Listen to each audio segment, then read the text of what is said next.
नमस्कार बंधुओं। गर्भावस्था हर महिला के जीवन का सबसे महत्वपूर्ण हिस्सा होता है।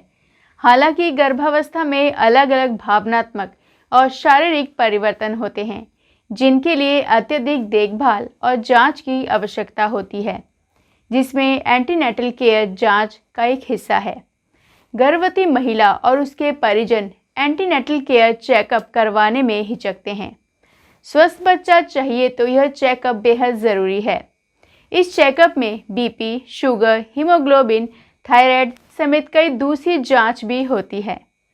तो चलिए आज डॉक्टर मीनाक्षी जी से एंटीनेटल केयर चेकअप के बारे में जानते हैं। एंटीनेटल केयर क्या होती है? तो एंटीनेटल केयर का मतलब है कि जब प्रेगनेंसी डायग्नोस हो जाती है, खुशखबरी मिलती है कि घर में नन्हा मेहमान आने वाला है और उसके बाद जब बच्चे का जन्म होता है तो 9 माह का जो पीरियड होता है उसमें महिला को विशेष देख-रेख की, डॉक्टरी देख-रेख की ज़रूरत होती है। उसे कहते हैं एंटीनेटल केयर। तो कब जाना चाहिए आपको अपनी स्त्री रोग विशेषज्ञ के पास? जब आपका महीने से टाइम ऊपर चला जाता है या कुछ ऐसे लक्षण आते हैं, जी मितलाना, उल्टी होना, चक्कर आना और लगता है कि हाँ कोई खुशखबरी है, तो आपको तुरंत अपनी स्त्री रोग विशेषज्ञ से संपर्क करना चाहिए। तो जब आप संपर्क करते हैं तो वो आपका बीपी चेक करते हैं, वज़न चेक करते हैं, आपको और कोई मेडिकल डिसऑर्डर तो नहीं है, वो चेक करते हैं और जब पेशाब चेक करते हैं, महीने से अगर 5-7 दिन ऊपर जाते हैं, तो उसमें प्रेगनेंसी कन्फर्म होती है और उसके आगे जब 15-20 दिन ऊपर चले जाते हैं, तो अल्ट्रासाउंड की जाती है। अल्ट्रासाउंड कितनी करवानी चाहिए? तो पूरे 9 माह के पीरियड में 3 अल्ट्रासाउंड होती हैं, जिसमें एक अर्ली अल्ट्रासाउंड होती है, जो प्रथम तिमाही में होती है। गर्भावस्था को 9 माह को हम 3 भागों में बाँटते हैं, प्रथम तिमाही, दूसरी तिमाही और तीसरी तिमाही। तो जो पहली अल्ट्रासाउंड होती है, वो प्रथम तिमाही में जैसे ही प्रेगनेंसी डायग्नोस होती है, 15-20 दिन ऊपर चले जाते हैं, जब भ्रूण 6 हफ्ते का हो जाता है, 8 हफ्ते का हो जाता है, जब आप फर्स्ट विज़िट करते हैं, तो पहली अल्ट्रासाउंड होती है। अल्ट्रासाउंड करवाने के क्या फ़ायदे हैं? एक तो उससे अपने को पता चल जाता है कि हाँ, प्रेगनेंसी यूट्रस में है, कहीं आस-पास ट्यूब में तो नहीं है, जिसे एक्टोपिक प्रेगनेंसी बोलते हैं, या फिर जैसे ओवरी में है या किसी अदर साइट पे है, वो कई बार गंभीर स्थिति होती है, तो वो उसका अर्ली डायग्नोसिस हो जाता है। तो अल्ट्रासाउंड करवाते हैं और तो दूसरी बात कोई पेल्विक रीजन में यानी कि कोई ओवरी में कोई गाँठ नहीं हो, बच्चेदानी में कोई फाइब्रॉइड नहीं हो, कुछ ऐसा नहीं हो और बच्चे की धड़कन सही से आ गई। तो उसके लिए स्त्री रोग विशेषज्ञ आपको अल्ट्रासाउंड करवाने को कहते हैं, तो वो आपको मान लेना चाहिए। कई बार ये लगता है जो मैं ज़्यादा उस पर चर्चा करूँगी जो आम कन्फ्यूजन्स होते हैं, मिथ होते हैं कि इतनी जल्दी सोनोग्राफ़ी क्या पता चलेगा, बच्चे को किरणें खराब करेंगी। तो पहले तो एक बात आप ये ज़रूर याद रखिए कि अल्ट्रासाउंड जो होती है वो प्रेगनेंसी में सेफ होती है। अल्ट्रासाउंड की किरणें बच्चे को नुकसान नहीं पहुँचाती। आप कितनी भी अल्ट्रासाउंड 9 माह में करवा सकते हैं। अल्ट्रासाउंड और एमआरआई टोटल सेफ हैं। एक्स-रे और सीटी स्कैन प्रेगनेंसी में नहीं करवाना चाहिए, उससे हानिकारक विकिरण निकलते हैं जो गर्भ में पल रहे बच्चे को नुकसान पहुँचाते हैं, उसमें कोई जन्मजात विकृति हो सकती है। तो बहुत ज़्यादा जहाँ इमरजेंसी ऐसी नहीं हो कि जान पे बनाई हो, तो विशेषज्ञ द्वारा ही एक्स-रे या सीटी स्कैन करवाना चाहिए, अन्यथा एक्स-रे या सीटी स्कैन पूरी प्रेगनेंसी में नहीं करवाना चाहिए। अल्ट्रासाउंड टोटली सेफ है। एंटीनेटल केयर चेकअप में कौन-कौन सी जांचें करते हैं? तो जब आप प्रथम तिमाही में जाएँगे, तो आपका रूटीन चेकअप होगा, उसमें बीपी चेक करेंगे, वज़न चेक करेंगे, आपके शरीर में कोई एब्नॉर्मल कोई ऐसी बीमारी तो नहीं है, उसके बारे में आपसे हिस्ट्री ली जाएगी, डायग्नोसिस किया जाएगा और उसके अलावा जो बेसिक जाँचें होती हैं, जैसे कि हीमोग्लोबिन, कंप्लीट ब्लड काउंट आजकल करते हैं, हीमोग्लोबिन से भी ज़्यादा रिलायबल होता है वो। उसके अलावा यूरिन टेस्ट है, शुगर टेस्ट है और एचआईवी का टेस्ट है, हेपेटाइटिस का टेस्ट है, वायरल एंटी-एचसीवी, एचबीएसएजी और वीडीआरएल।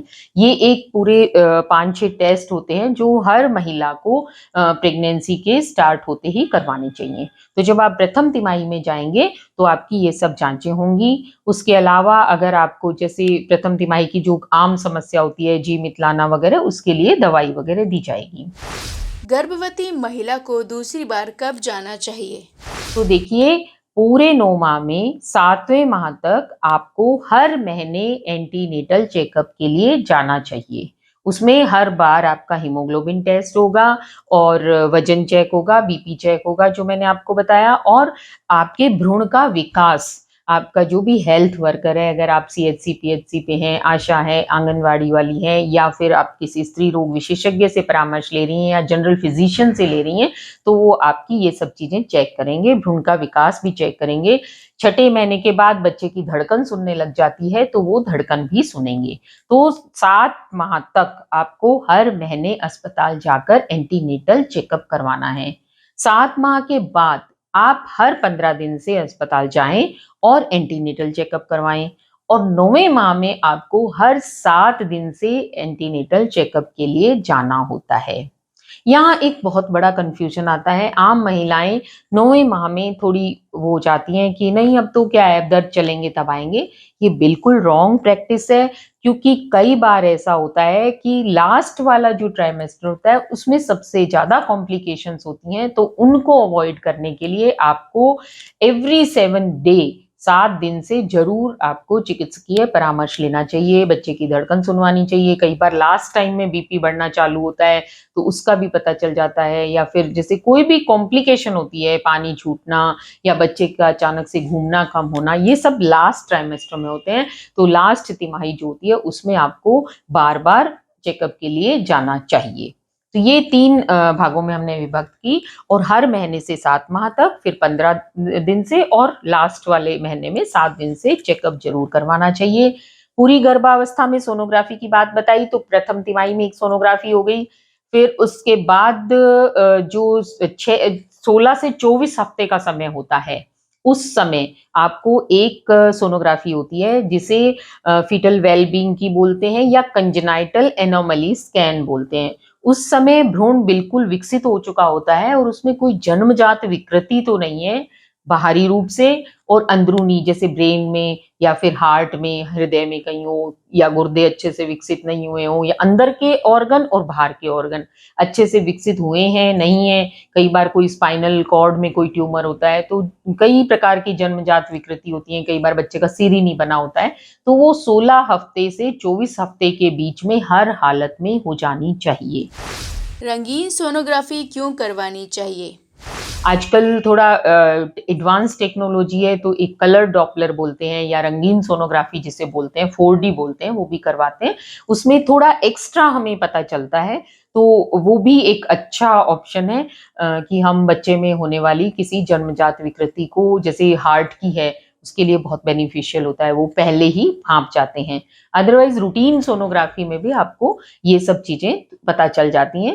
तो दूसरी सोनोग्राफी उस समय ज़रूरी होती है, और तीसरी सोनोग्राफी 9th मंथ जब लग जाता है, 32 वीक्स कंप्लीट हो जाते हैं, उसके बाद करवानी चाहिए। क्योंकि बच्चा अब बाहर आने को तैयार है, तो वो उसकी पोजीशन क्या है, उसके अंदर कहीं पानी की तो कमी नहीं हो रही, उसके कहीं जो गर्दन है उसके आँवले का आटा तो नहीं है। ये बहुत सारी चीज़ें हमें उस सोनोग्राफी से पता चलती हैं। वो एक जो महिला स्त्री रोग विशेषज्ञ है, जो चिकित्सक आपकी डिलीवरी कराएगा, उसके लिए बहुत इम्पोर्टेंट इन्फॉर्मेशंस उसमें होती हैं कि वो किस तरीके से डिलीवरी होगी, नॉर्मल होगी, सिज़ेरियन होगी, डिलीवरी होते समय तो कोई चिंता की बात नहीं है, कोई दिक्कत तो नहीं आएगी। वो इस चीज़ का अनुमान उस सोनोग्राफी से लगाता है। कितनी सोनोग्राफी गर्भवती महिला को करवानी ज़रूरी है? तो टोटल 3 सोनोग्राफी बहुत ज़रूरी हैं। एक प्रथम तिमाही में, एक 16 से 24 हफ्ते के बीच में, और एक 32 वीक्स के बाद।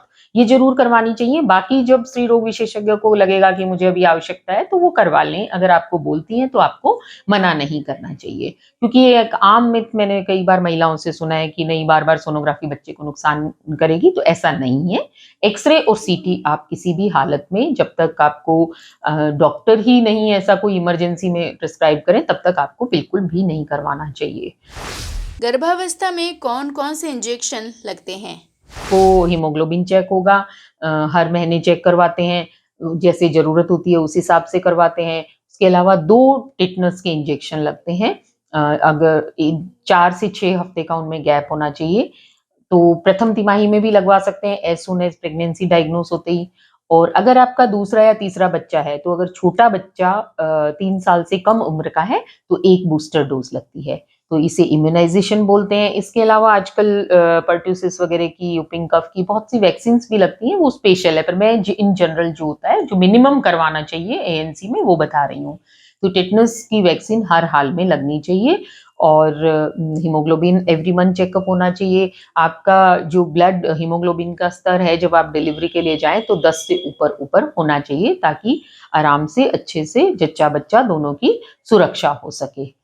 तो आज आप लोगों ने डॉक्टर मीनाक्षी जी से एंटीनेटल केयर के बारे में जाना। ऐसी आज जानकारियों को देखने के लिए हमारे चैनल को सब्सक्राइब करें, जिससे आप आने वाली हर बीमारी से सतर्क रहें और साथ ही लाइक, शेयर, कमेंट करना ना भूलें। तो चलिए, अगले शुक्रवार फिर से मुलाकात होगी। तब तक के लिए दीपिका को दीजिए इजाज़त।